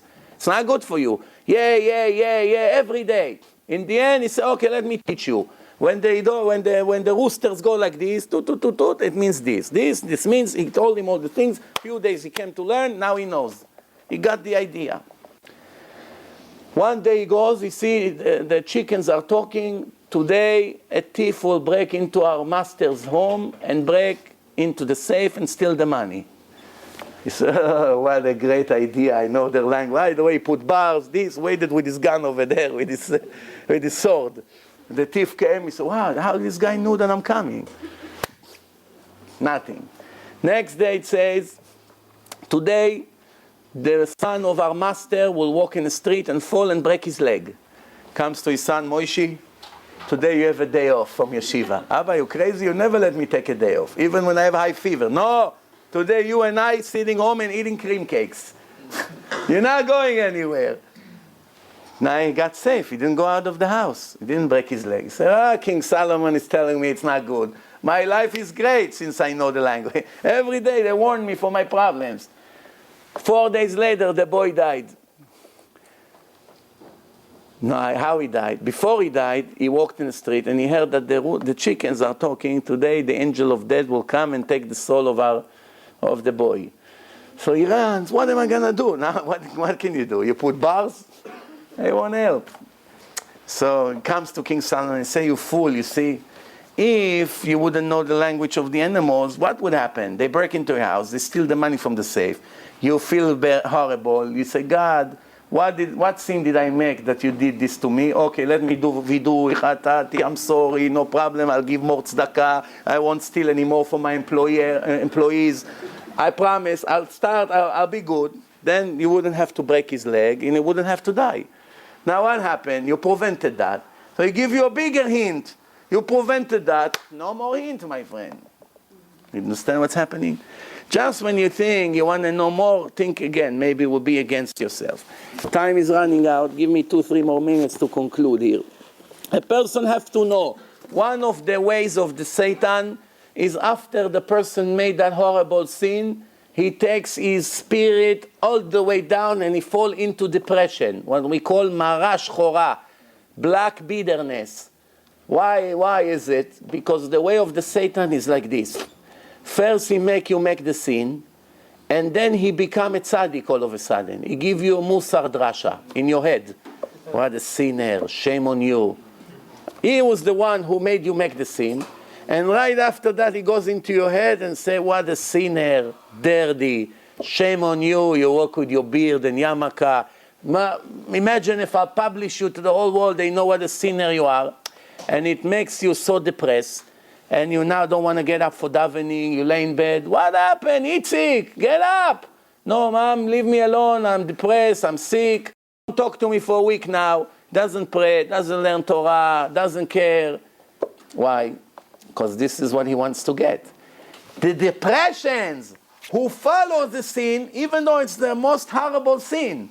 The depression who comes after that is a bigger sin.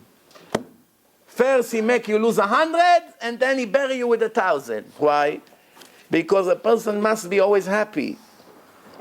אחד מן העיקרים הגדולים, one of the biggest principles, and a very important individual way to correct the sin is to be in simcha, in happiness, never to be sad, because that's bring more impurity to your life. As soon as you make the sin, right away begins your tshuva. Don't fall into depression. Right away. And now you may thinking, okay, I make a sin, make tshuva, make a sin, make tshuva. I'm tired of this. How many thousands of times? Up, down, what's better? Just to go down, down, down, down, down? At least up, down. You're floating above the water eventually. This is the advice of the Satan. What are you making tshuva? Anyway, in 2 days you do it again. You're a single guy, it's Hashem's fault. It's not your fault. Don't worry, Hashem will understand you. Why? You're already 27. For 6-7 years you were looking for a girl. Every one of them turned you down. You do everything you want to get married. You call the shatchanim. You're giving all your life for it. Hashem doesn't give you shidduch. Let him deal with the problem. That's how the Satan draw it in your head. It's not your fault, you tzaddik. How many guys like you in Israel are watching the Brit? Don't let him fool you. No discounts when you come. But I'm 40, 20 years. A few times in the past I said this story. My heart tells me that it's the right place now to say it again. One time I get a phone call from a person not from New York State. So don't suspect each other. A person from a different state. And he said to me, I heard your lecture about Shlom Bayit, peace in a family, and I feel horrible. I say, why? I say, maybe I did horrible things to my wife. I say, what did you do? He said, maybe I did not do the right thing. I say, why? What's the problem with your wife? He said, listen, now when I heard you how a husband has to behave to his wife, I know some of these things I'm not doing. I said, be more specific. Give me an idea what you're saying. So he said, listen, I got married 20-something years ago. I don't remember, 22, 24, something like that. And I have 3 children. But only one of them came from natural relation between me and my wife. Why? Because after the marriage, I was with her once, and after that time, she never ever let me touch her one more time in intimate way. That was the first and last time. One time she became pregnant, and after that, in order for us to have more children, we had to do it through a lab. Why? Right away, the story looks very shocking to me. I said, but what happened? He told her something, she had a trauma, maybe she was raped one day. It has to be a psychological problem. So I will never know the answer. But this is what happened. So for 20-something years I lived with her. She never let me touch. So I say to him, but who told you that you have to stay with her? It's against the halakha. You had to get divorced a long time ago. Wow, what kind of man can live with a woman in the same bedroom, in the same house, 22 years? She doesn't let him touch her, and who knows how many sins you're doing out there? So then he told me perhaps the most shocking thing I heard in my entire life. Believe me, I was shaking when I heard that. He told me, oh, no, God forbid, not this. I don't make any sins out there. I'm very careful with that. I know how horrible is this. I will never make that sin. So I asked him, I told him, what are you saying? That you live with your wife for 20-something years in the same house, she doesn't let you touch her, and you never ever made any waste of seed ever since then until now? Is this what you're saying? I say, yes. I never did it even once, Baruch Hashem. I'm very careful with that. I'm very afraid of Hashem. I'm never going to do such a thing. So I told him, you're calling me to tell me that you may be not good to you. Why? If I be like you, I beg you to give me bracha. You are Yaakov Avinu of this generation, I say to him. Only the Torah speaks about Yaakov Avinu, 86 years old. First drop of seed was his son Reuven. Never made a sin once. This is in the Torah. not stories over the phone by Rabbi Mizrachi. This is in the Torah. With this you can argue, but I swear to you, this is what happened. This man, I say to him, I'm shocked. And maybe the whole nation is survived thanks to this man.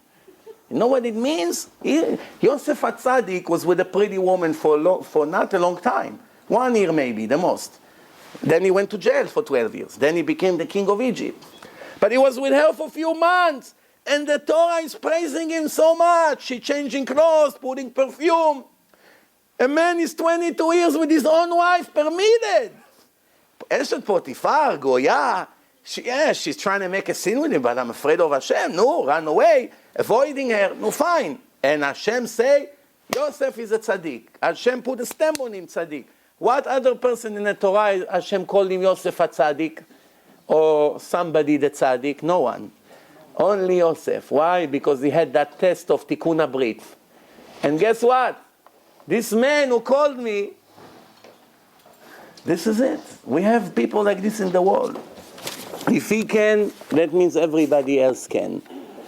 So of course, not to fall into depression, you should know that every time a person makes it, he destroys buildings. He takes away the spiritual light from his life. He's affecting the entire creation. And horrible things is destroying and spoiling and defecting the name of God. The spiritual light that comes from the name of God. Is making the power of the Sitra Achra, of the Satan, much stronger in the world. And all these things starts with one thing. Why? That he looks at the ladies when he's not supposed to, he's not allowed to. If he would watch his eyes, it will never happen. It all starts with the eyes. Watch your eyes. No bad internet site, no bad movies. There's no kosher movies today. Don't let anyone fool you. There's no kosher movie. Even History Channel, cartoons, they have not modest figures. Not modest talking, not modest ideas. Even Discovery Channel, they see relation between male and female. It's also bringing bad thoughts. It's not kosher. A Jew cannot go into secular television. Cannot go. Not to talk about internet and any other clips that they put today. It's just not kosher. You have to decide, you want to be with Hashem or you want to be half enough. Half enough, maybe you have half heaven, half the other place. If you're lucky. You cannot leave one leg in a real world and one leg in Sodom. One leg in Bet HaMikdash, one leg in Sodom and Gomorrah. Cannot be. You understand? And the ladies should know one thing. Many of the sins that men do is 100% their fault. But many of the sin they do, you are just as guilty. Which means, one woman can be much more guilty than a man. Because one man made a sin because of her, he gets his punishment, she gets the same punishment. But what happened if 500 guys looked at her today on the street walking with their high-heeled shoes, walking like this, suffering 5 hours to attract attention, like this? Hard to believe how women would suffer so much to attract attention. It's crazy, crazy. How much? And if the skirt is very tight, now double suffering. Not only she cannot walk, she bends like this. You know, now she wants to get up. What happened? Help me out, I can't walk. Why? 5 hours until she wore the skirt. Why? That maybe another Jose or amigo would look at her and say, ooh, ¿qué pasa, amiga?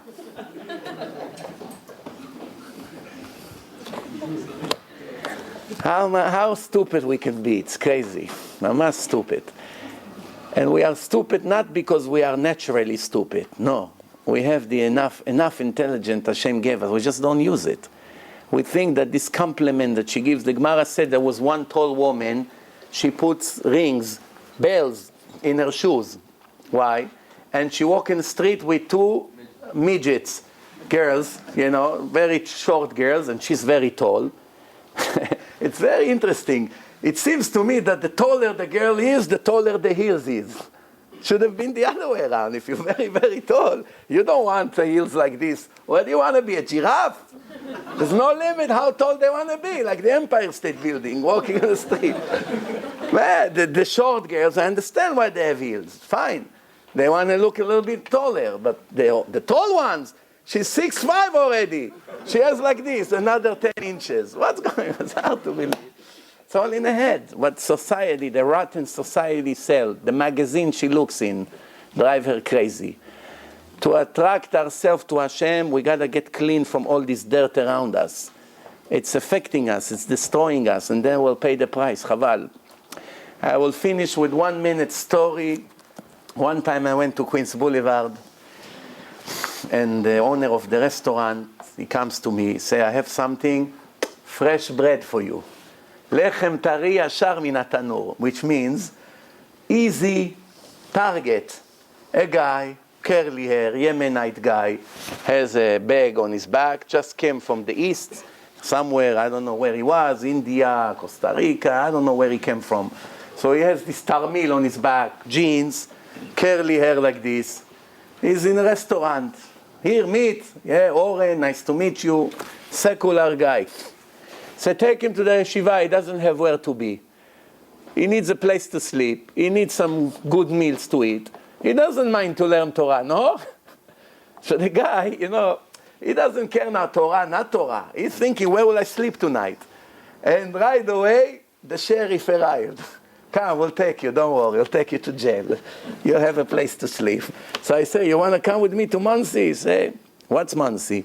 I say, it's about an hour away from here, north. Beautiful place, trees, nice. It was, you have lake over there, you have a soccer field. I don't start right away Torah, yeshivot, Gemara. I see how he looks. So I'm thinking, what this guy like? I says, good restaurant, everyone speak Hebrew there. Wow, he has a place like this here? I say, yeah. So, you also learn Torah a little bit. They teach you interesting things in yeshiva. You're thinking, say, you know what, why not? Let me try. Okay, have your stuff? He say, yeah, that's all I have, this bag. I say, let's go. On the way there, on the Palisades Parkway, he looks at me, he say, you probably everyone there is black, huh? Black hats, this, like Bnei Brak, like Mea Sha'arim. I say black more than you can imagine. Now it's too late, my friend. You with me. What are you going to do? Get off of the Palisades? He said, wow, maybe I should have thought more. I said, don't worry. You'll be there 1 week. You don't like it? I'll bring you back to the restaurant of your friend. So, okay, fair deal. I brought him to the yeshiva, finished. A month later, maybe a month and a half later, I come to the yeshiva, I bring another guy, 1 o'clock at night, I hear in the yeshiva noise. In the room of the yeshiva, the dome is upstairs. I hear from the hallway, who's in the yeshiva? 1 o'clock, everyone's supposed to be sleeping now. I hear crying. I see this guy that I brought a month and a half ago, sitting on the floor with the Sefer Torah, do Tikkun Chatzot, crying for Bet HaMikdash, forget about it, beard like this. Mamash holy person he became. Another few weeks later, I walk in the street, he comes in front of me. I walks like this. Mamash, I'm 10 steps in front of him. He ignores me. I walk. Mamash, I'm now almost face to face with him. I say, Oren, who is this? He takes his glasses, he put his glasses on. Oh, Mizrachi! Sorry. I say, you don't see anything without your glasses? He said, nothing. I said, so why don't you walk with your glasses? He said, I watch my eyes. Don't want to see by mistake a woman, everything. I'm working on my holiness. So I told him, but you're in Muncie. At that time at least, 12, 13 years ago, you didn't find anybody not modest on the street in that time. Today, you cannot swear on it anymore. So I say, what, so you walk like this, you don't see anything? Like a blind person. Say, yeah, better like this, by mistake, I don't see anyone. Maybe 2-3 months he was in yeshiva at that time. So I said to him one day, what about shidduch? You don't want to get married? He said, no, not here. Here I want to learn. The day I decide to go to Israel, then I would like to get married. I promise you, one day he comes to me and say, next week I'm going to Israel. That's it. I already found yeshiva in the north, in Israel. The day he landed in Israel, a week later he was engaged. And who? To someone very good, that I know very well here, his sister. Got engaged right away. And you have to understand, the chance that somebody like this will find a girl is 1 to a billion. What girl will want such a holy man? She know, me and him is not in the same league. Watch his eyes, beard like this, like the Yemenite from 500 years ago. Became like a Tana, this guy. What a serious avodat Hashem. In a few months, what people do not do in 30 years, he did in 3-4 months, this guy.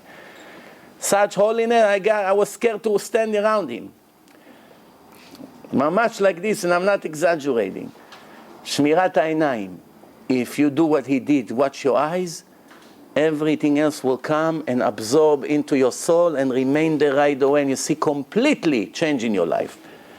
Complete. But if you continue 1 day Torah, 1 day looking, 1 hour Torah, 2 hours looking, 3 hours Torah, 3 hours looking, it's like putting the teapot on the fire. 20 minutes, taking it off, 2 minutes, taking it off, 3 minutes, taking it off. The water didn't boil 1 time in 20 years. That's what it is. Any questions before we finish? Yes. How do you get saved from Brooklyn to Queens? From Brooklyn to Queens, how do you get from one place to the other safely?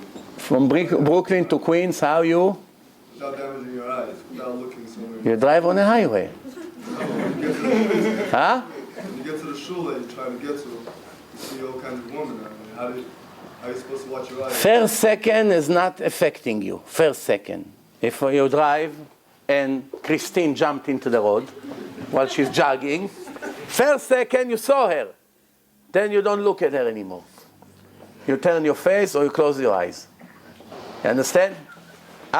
After the first second, it's a sin and it's affecting you. Before that, it's not affecting you.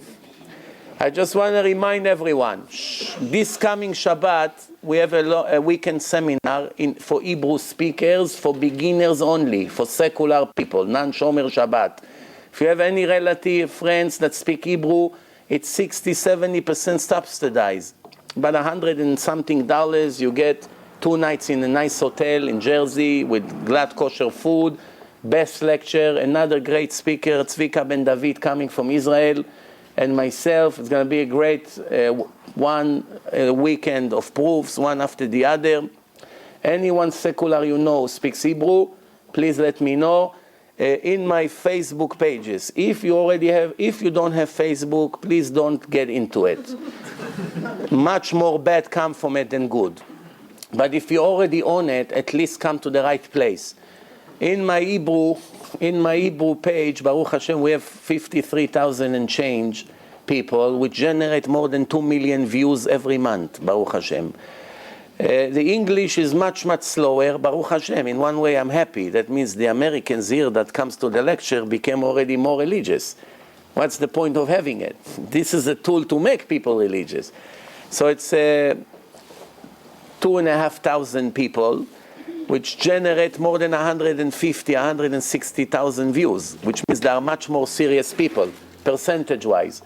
Anyone you know is already on the Facebook and is going to bad pages, is not religious, please recommend him my page.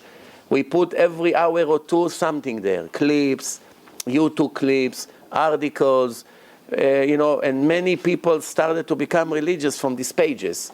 And also I recommend all kinds of lectures that we put on the website. All the lectures that I'm making right now, the next day they're already on my website, which means this lecture tomorrow afternoon will already be in divineinformation.com. In about a week or so, it will go also to Torah Anytime. This is perhaps the only 2 lectures that get all the 2 websites that get all my lectures. There's other websites who have a lecture here, a lecture there, but if you want to watch all the lectures, these are the 2. Yes? Is the severity looking at women the same when you're dating? Okay, well, I have a whole lecture about dating, kosher dating. It's a whole different story. Person go with a girl on a date is allowed to look at her beauty and check her very carefully to know if he likes her or not. What's the point? You're coming to the date. What's going on? No, I watch my eyes. They told me you understand me. So why you came to the date? No problem. Next time my father will ship me in a UPS box. You get me open at the next day of the wedding. What do you need me? A person must love his future wife. After 3 dates, if he doesn't have attraction to her at all, he has to break the shidduch. Don't let any shadchan or any rabbi or rabbi tzen mess up your life. First date, second date, maximum third date. By the third date, after sitting 2 hours, 2 hours and 2 hours, it's plenty of time to start developing emotions. If not even a little bit starts in the heart, no attraction, no love. Sometimes you go with a girl on a date, 2 hours, you already say, wow, when can we get married already? And even she feels, wow, it's a man of my dream. So you know right away, it's perfect shidduch. Sometimes it takes 2-3 dates. And if after 3 dates it doesn't happen, it doesn't mean it will never happen. There's still a chance that it will happen after 15, 17 years. But who wants to take the risk? Already now is a more than 50% chance that it will never happen. You want to live with a woman or with a man 30 years in a house when you don't have feelings for them? The beauty of the marriage is not only to have kids and share the bills. The beauty of it is to know you come home and you have a wife that you missed all day. And when 5 hours you're not with her, it drives you crazy, or the other way around. And if it's not happening, something is not right there. And sometimes it's not right because of your behaving. But many times it's not right because in the beginning it wasn't meant to be. If you ask me if a person can marry his wrong soulmate, the answer is yes. People marry the wrong shidduch. And the Zohar say, and the Stipler said in one of his drashot, that you can be married to a woman all your life and you don't belong to each other. And you have kids and it's all against Hashem's will. Right? It doesn't interfere with your... People warn you. They told you it's not the right one for you. You wanted to do it because of the money, because of different reason. Now you're paying the price. You missed up your chance in life. So it can happen. Yes, it can happen. So to check the wife that she's for you in a first date is allowed. But after that, you don't need to. You already know she's pretty. What do you need? What happened? From yesterday to today, she became ugly for you? No. You have to check. And make sure on the first day you go to a place there's light. Why? Because sometimes you go, it's dark, you don't see the color of the eyes, you don't really see the face, you don't see that much. You see everything dark. And then later, all of a sudden, you meet at 2 o'clock in the afternoon. That's the girl? That's not what I thought. I didn't think. You understand? So yeah, I'm telling you, I'm not joking. In this generation, people are very shallow. What's the right word? Shallow, emptiness, full of emptiness. And they pay a lot of attention to the look. It's not what it used to be. People in all generation, they knew marriage is much more into look and relation. No. Today, it's not the case. That's why it's just not going to work. What's the point? There's so much divorce. To have more and more divorce? Don't get married until you're feeling that you love the girl that you're going to marry, or that you love the guy. Not just because he's a great tzaddik and he knows so much Gemara. It's important. But you want someone who knows Gemara, you can go be the maid in the house of Rabbi Ovadia Yosef. Don't need a husband for that. No problem. One woman married Rabbi Kaduri. She was 30 years old. He was 105. Why did she marry him? To have a husband? He hardly walk. 5 people carry him. So he couldn't be a husband. Why she married him? To serve the tzaddik. If that's what you want to get married for, then you don't care who you marry. You just find a tzaddik, no problem, in a phone book. One of the babo to put ads. Tzaddik is coming to town. You can go offer him to marry him and serve him. Now, marriage has to be real, kosher, with lots of passion and anxiety in life, one for each other. Life has to be full of feelings and all kinds of things that marriage should be. It's not a bad word. The opposite. The Torah speaks highly about relationship between husband and his wife, and always to renew it and to make things better and better. Any more questions? Okay, so like I say, thank you very much to Yaniv and to Chazak for another beautiful event. Well, I'm glad that many people came today, but please, on the next event we should have on February 5th, not only that all of you should come, make sure each one of you bring at least 2 more people. So like this, maybe we'll move downstairs. Thank you very much. Good night.